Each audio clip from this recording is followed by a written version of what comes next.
जगू की मरू, मरू की जगू, हसू की रडू, रडू की हसू. खरंच मला काही समजत नाही. आयुष्य पण कुठल्या वळणावरती निघालेलं आहे आणि मी इथे बाहेरून जाऊन आलेले आहे. सो काम तर माझं झालेलं नाही आहे आणि चेहरा बघा रडकुंडीला आला होता. सो आल्यानंतर फ्रेश झाली, तोंडाला ते पाणी मारलेलं आहे, येऊन बसले आणि गणूला झोपूनच गेली होती. गणू आज लवकर उठलेला, सकाळी 7:30 वाजताच उठला. सो उठवला त्याला आणि त्याला ना सर्दी झाली आहे. तर कशामुळे झाली खरंच माहीत नाही, म्हणजे क्लायमेट चेंजमुळे झाली आणि ना त्याला पाण्यामध्ये खेळायची ना तर खूप सवय लागलेली आहे. त्याला पाणी हे पाहिजेच असतं, जरा कुठे पाणी दिसलं तरी तो जाऊन तिथे धबधब करतो. सो पाण्यात खेळल्यामुळे झाली किंवा थंड खाण्यात काहीतरी आलं असावं, माहीत नाही. सो त्याला सर्दी झालेली आहे म्हणून त्याला काय आंघोळ घालायची नव्हती.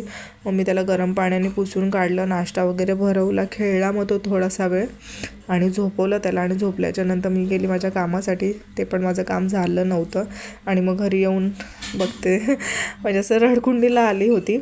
सो मग काय करणार, मग मी किचनमध्ये गेली, कारण की किती काय झालं तरी किचन आपला कधीच साथ सोडत नाही. सो मग किचनमध्ये गेली, त्याला दाल खिचडी लावली.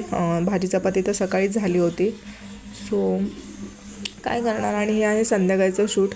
मूड तर अजिबातच नव्हता आज लॉगिंगचा आणि घरची कामं तर केली, म्हणजे काही असलं नसलं तरी घरची कामं करावीच लागतात, पण इथे लॉग करायचा अजिबात मूड नव्हता. सो हे संध्याकाळचं शूट आहे. इथे मी संध्याकाळी ना स्वयंपाक करत आहे. भात केला होता, भात लावलं होतं कुकरला आणि वाटाणा फ्लावर बटाटा मिक्स असा रस्सा करत होते.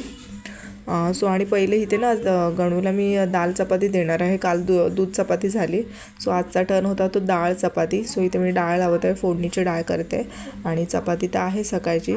सो मी इथे फक्त त्याला दाल, म्हणजे आज एवढा कंटाळा, म्हणजे मूडच नव्हता, कंटाळा पण आज मूडच नव्हता काय करण्याचा, पण तरी पण काय ऑप्शन नव्हतं ना. सो करावं तर लागणार होतं आणि ते माझा असं हळूहळू स्वयंपाक चालू होता. आणि ते स्वयंपाक करताना पण मी शूट नाही घेतलेला आहे.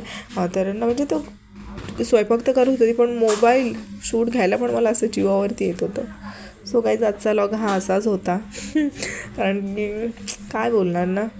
असो, काय करणार, काय बोलू शकतो. जसे दिवस येतील तसे तर आपल्याला काढावे लागतात ना, काय बोलायचं आता.